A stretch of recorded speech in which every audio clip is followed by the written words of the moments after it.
Well, hey, and welcome to another IC82 review, except this review is really special as well, because look, we're looking at digital sound. Oh yes, DCC sound. Now, I do have several DCC sound locomotives, but as far as I'm aware, the only DCC sound loco I've looked at so far is the custom pannier tank.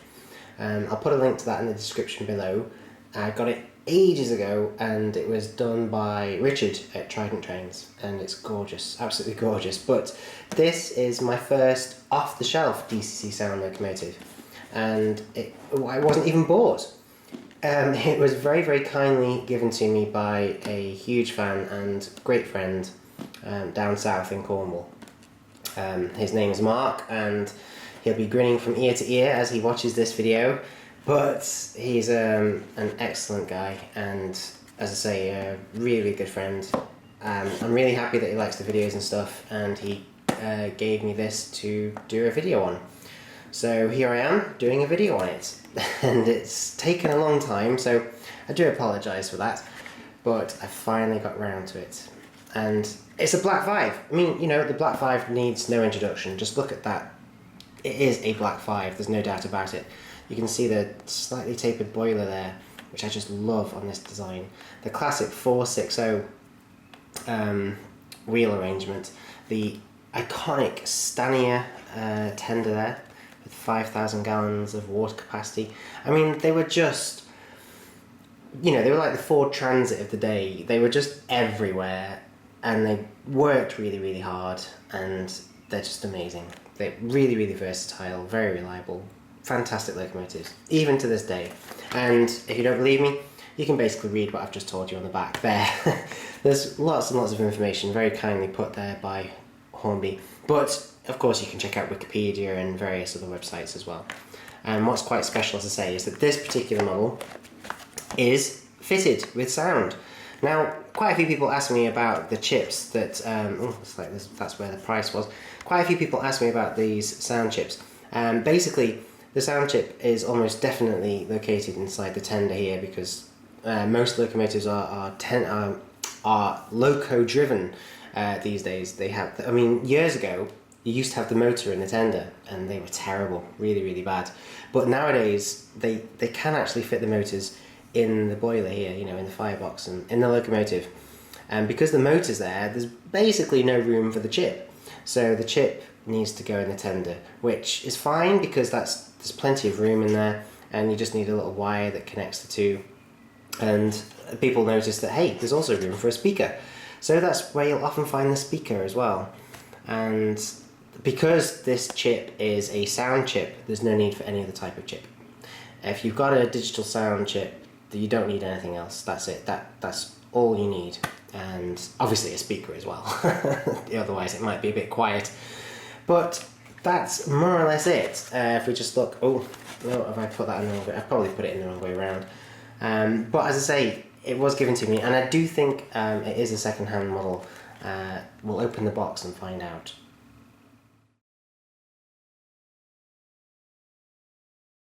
Okay, so opening the box is pretty straightforward. You just slide off that sleeve. Yeah, you can see that there's no instructions basically. And there's not even a cover, you know, like you usually get like a cardboard cover that goes across the top. There's not even that. Now, I don't know what happened to them. I don't know if they were just thrown away or lost over time, but they're definitely not here. Oh, what's that? Just a piece of plastic. Great. So, what have we got? Well, we've got a little bag of details here. These are these are the brake rods. This is the braking mechanism. Basically, these are what you can fit. You don't have to, but you can fit along the bottom of both the tender and the locomotive. And then it looks like there's a spare coupling there and some steps. Yes, definitely some steps. Oh, the steps haven't been put on at all.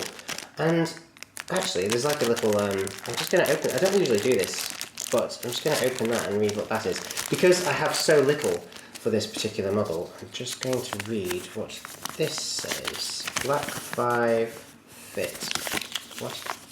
Oh, fitting the steps. I was going to say, that's fine. That makes sense. Black 5 fitting the steps. There we go. Oh yeah, that's pretty straightforward. But of course, you've got to be careful when fitting these because the front truck here, the front bogie, that does turn.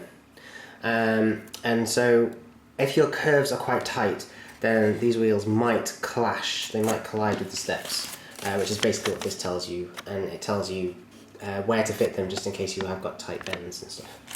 And as for this one, well, this looks like extra detail. Sandpipe assembly. Ah, cool. I don't know if, are they in there? Are the sandpipes in there? No, I don't see any. Oops, just lost a screw. That's fine. Maybe these have already been fitted, or maybe they have been lost because it's secondhand. I don't know. But there we go. There's the brake rod assembly. That's what I told you about earlier. See, they just slot into tiny little holes. And how they work is that basically the guy up in the cab or the woman would pull the lever and or turn it, and as he turned it, these would just the whole assembly would move either that way or that way, putting the brakes on or taking them off. It really is that simple. But alas, no instructions, I'm afraid. So even though it's DCC sound, I can't tell you what the sounds are. But let's have a look at the locomotive.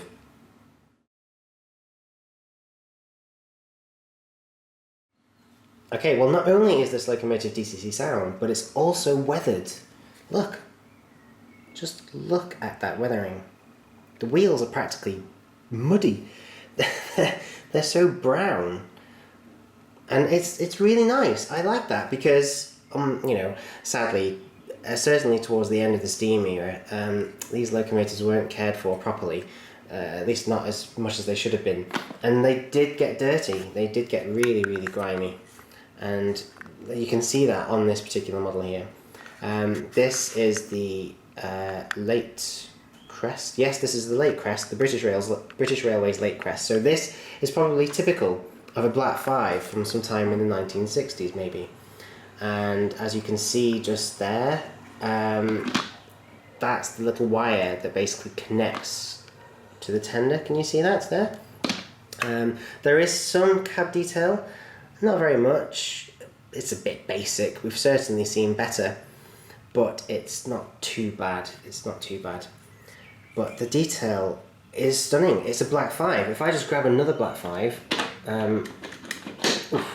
quite tricky. I could do with 5 hands here. Evolution, help me out. Right, there we go. I mean, obviously you can see the vast difference in the weathering there. There's basically none on this, and there's loads on this one. But apart from that, they're more or less the same thing.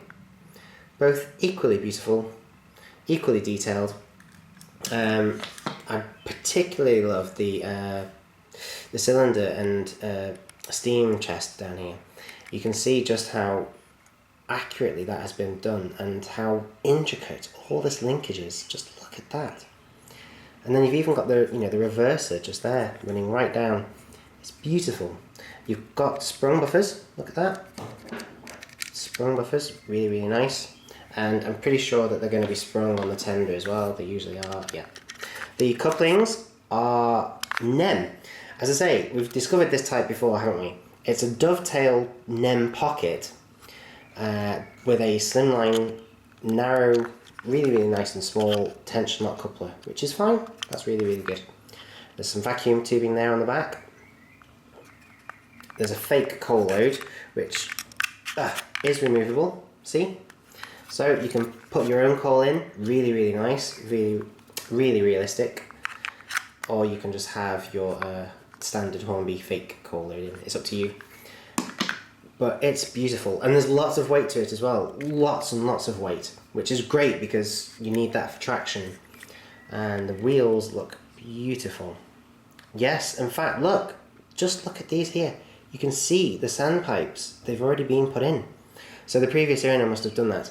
And now you can just see the little thing that says DCC fitted, which it indeed is. That's where the tender connects to. Well, I don't really need to say anything else. It's a Black 5. We're all used to and familiar with the Black 5, and I really recommend you check out my other Black 5 videos for further information.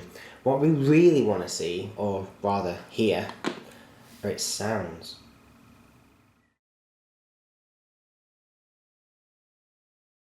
Okay, so where are we? Yep, well done. The world's most famous piece of skirting board.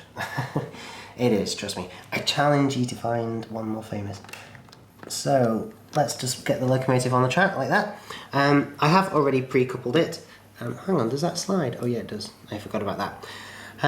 Yes, I coupled the two together off camera. That's pretty easy to do. It's not too fiddly. What I recommend you do is basically lie the locomotive down on its side, and then you sort of lie the tender down on its side at a 90-degree angle as well. So, well, I'll just show you. But basically, if you lie the locomotive down like that, and then you lie the tender down, you can easily just, connect this little plug into its socket on the tender, and it's not too hard to do. And then once you've done that, you just simply drop the tender's pin down through the connector on the locomotive, and you're good to go.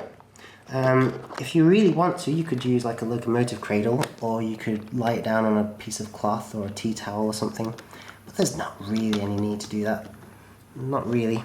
Now, it's been a long time since I've run this locomotive, a really long time. We're talking months and months and months, so I've got no idea what number it is, so I will give it a new number just for the purposes of this video. So let's give it the number 28. Why not? Okay, so it's now programming the chip to number 28. Done, apparently. So if we just give it a little bit of a wiggle, it should rock back and forth.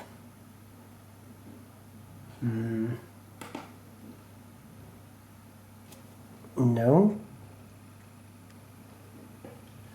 Okay, technical glitch. Don't know what happened there. I basically programmed it as 28. It didn't want to respond. I programmed it as number 3, and it does want to respond. Watch, it'll rock backwards and forwards now beautifully. So I really don't know what was going on there. And it's making strange noises as well, which is really weird. But it's rolling and it's running absolutely beautifully. And so we don't need to run it in or anything or warm it up just to hear the sounds. Let's just hear the sounds first. So let's hold down function in 1 just to switch the sounds on and see what happens. Okay, so I guess that's just it ticking over basically. that's it, just parked up, the fire going, the steam venting out of wherever it needs to vent out of, the fireman and the driver keeping an eye on the pressure, and of course the safety valves doing their job too. So that's basically just idling, waiting to burst into life. Let's see what happens if we hold down function and 2.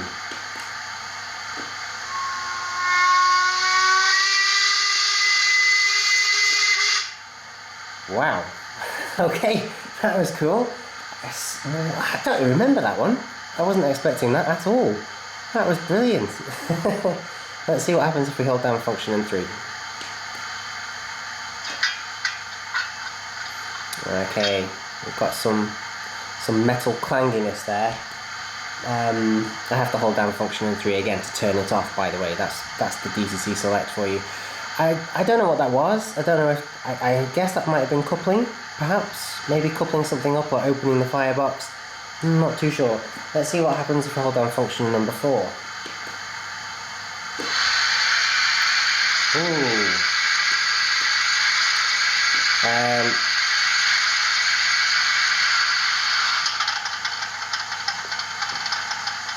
Wow. What was that? If there's anybody out there that can tell me, please let me know. It sounded like maybe the drain cock's being drained.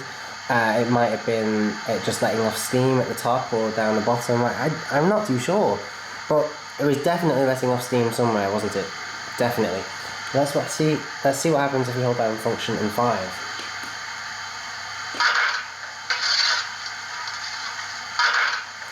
Well, that's obvious. That's definitely coaling. That's loading the firebox up with coal. There's no doubt about that. That's it, shovel that coal. Come on. Earn your wages. So we just hold the button down again and that should turn it off. That was nice. You could even hear him or her Just leaning the spade up, the shovel up by the side. That's brilliant. I love that. Let's see what happens with number 6. Nothing. But then I have a theory that number 6 basically puts the locomotive into shunt mode, which means that all the sounds change a little bit. And so I've probably just either turned that on or turned it off. I don't know. So that's fun. But let's just press it again. Oh.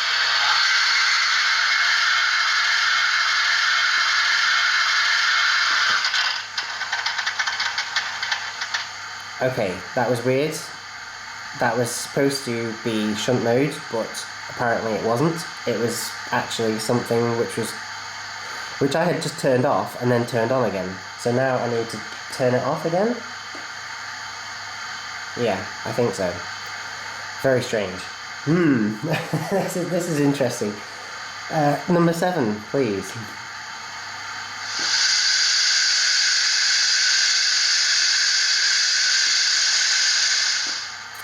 That sounded like safety valves to me. It really did. I guess an expert out there would be able to tell me exactly what it was, but that's what it sounded like to me. Let's see what number 8 is. I think this is as high as I can go on the DCC Select, sadly. Until I get a much more capable controller, I can't go any higher, which is a shame. But let's see what it is.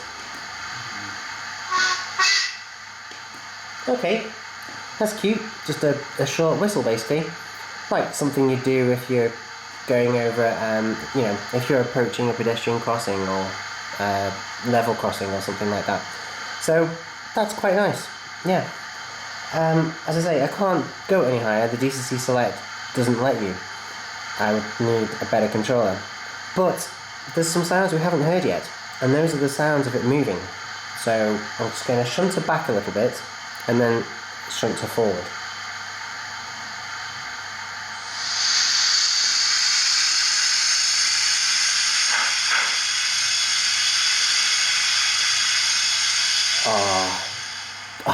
Wow.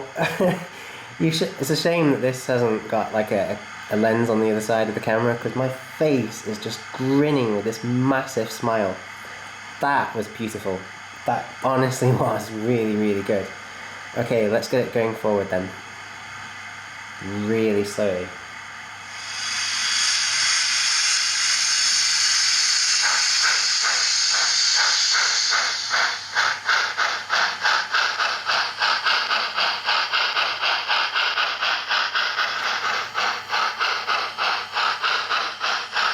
Let's just make it a little bit quicker.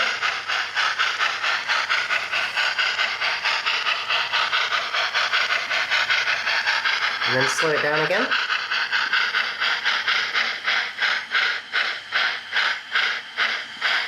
Wow. Look how well it's navigated the killer express points as well.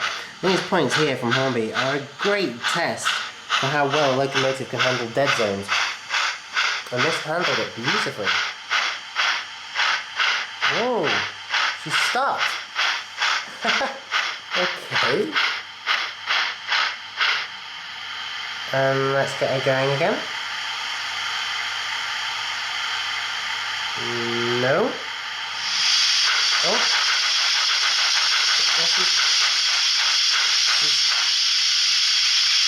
Whoa. Oh my gosh. What a load of steam. Now is she stuck on something? All of her wheels seem okay.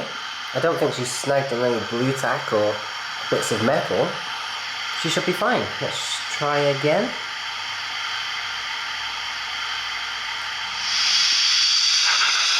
Whoa!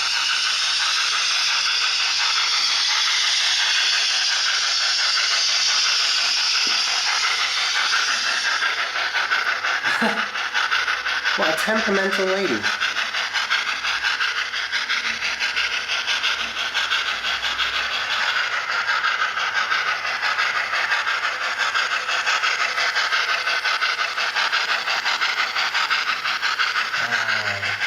Beautiful. But enough of this. I know what you really want to see. What you really, really want to see. Where's that? Here.